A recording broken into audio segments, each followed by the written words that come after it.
국제자유도시는 이제 추진을 하려는 의지가 덜한 거 아니냐.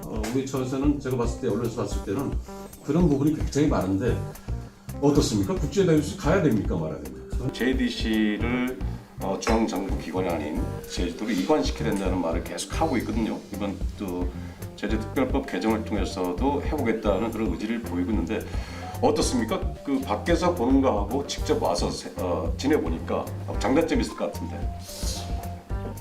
어쨌든 그거는 어떻게 보면 추상적이라는 생각이 굉장히 많이 들거든요.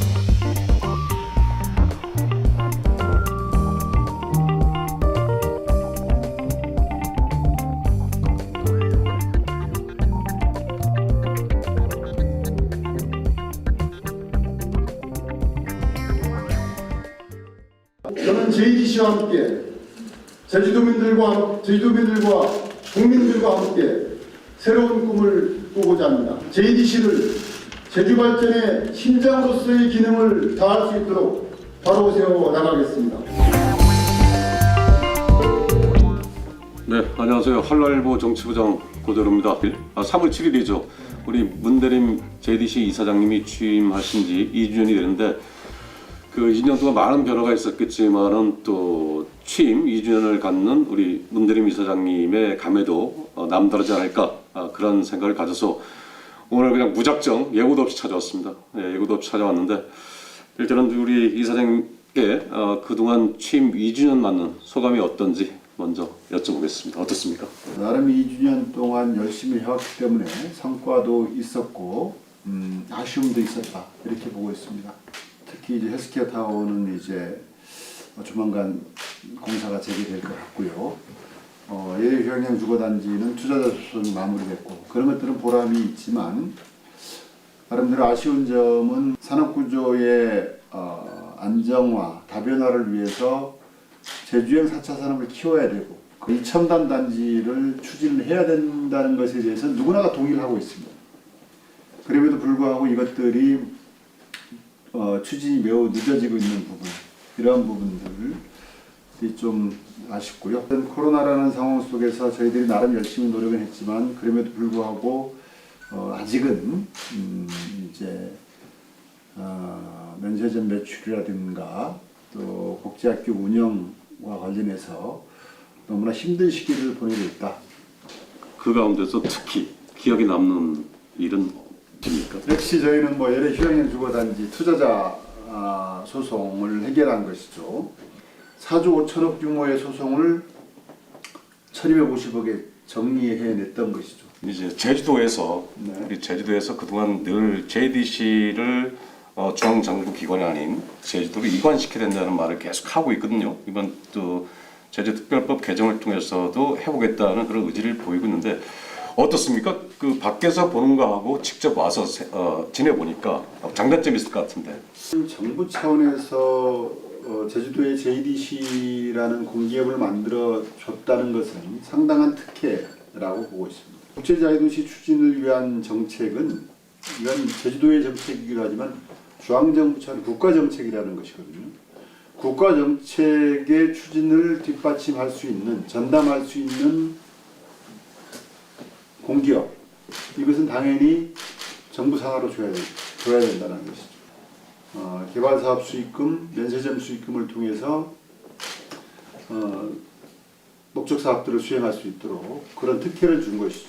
실제로 지방정부의 이관을 얘기한다면 또 다른 형평성의 문제가 제기될 수 있거든요. 그러니까 재원에 관한 부분도 제기가 될 수 있고 또 이제 우리가 국제자유도시를 추진하는 과정에 각종 진행하는 프로젝트가 사실 산업 투자자들을 상대를 하는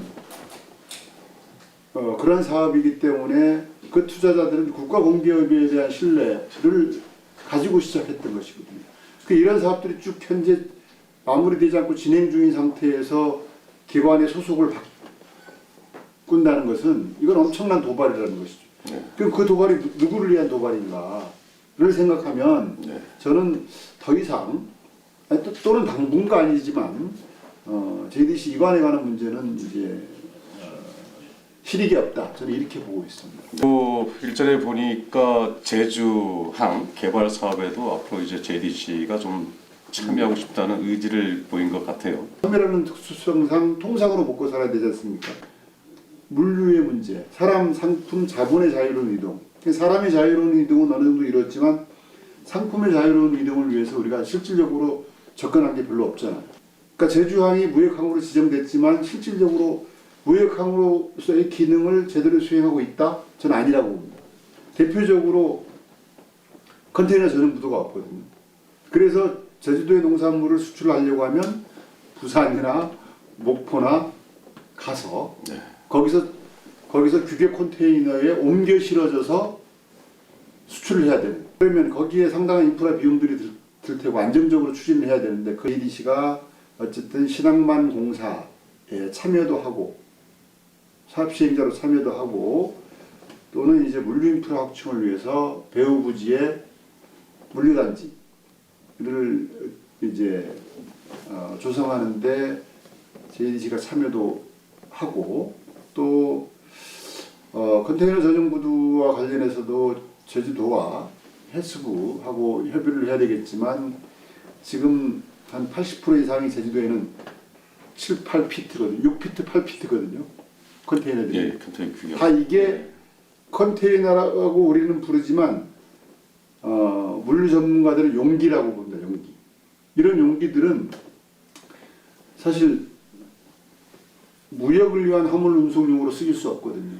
이런 것들에 대해서 컨테이너 전용 부두도 만들고 컨테이너를 20피트로 규격화하는 사업도 빠른 시일 내에 해야 된다. 지금 제주도의회에서 제주특별법을 개정하려고 하고 있는데 지금까지는 기업의 편의를 제주에서 굉장히 많이 배려해주고 해줬었는데 지금 올라온 개정안을 보면은 과제를 보면은 국제 자유도시 조성을 지원하기 위해서는 외부 기업들의 편의를 최대한 보장해줘야 되는데 그런 부분이 굉장히 삭제하고 있더라고요. 그래서 그러면은 국제 자유도시는 이제 추진을 하려는 의지가 덜한 거 아니냐?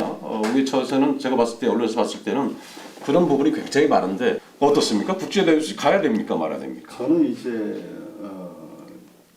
뭐 도의회에서 추진하는 일들의 사안에 대해서 구체적 언급은 안 하고요. 제주도의 국제적 경쟁력을 키우는 사업입니다.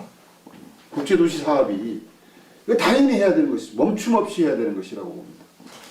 그러면 다만 방법적인 면에서 과거에 추진했던 홍가프로 모델에 대해서 우리 몸에 맞지 않은 옷을 입었다라는 비판을 제기하는 것에 대해서는 저는 받아들일 수 있어요.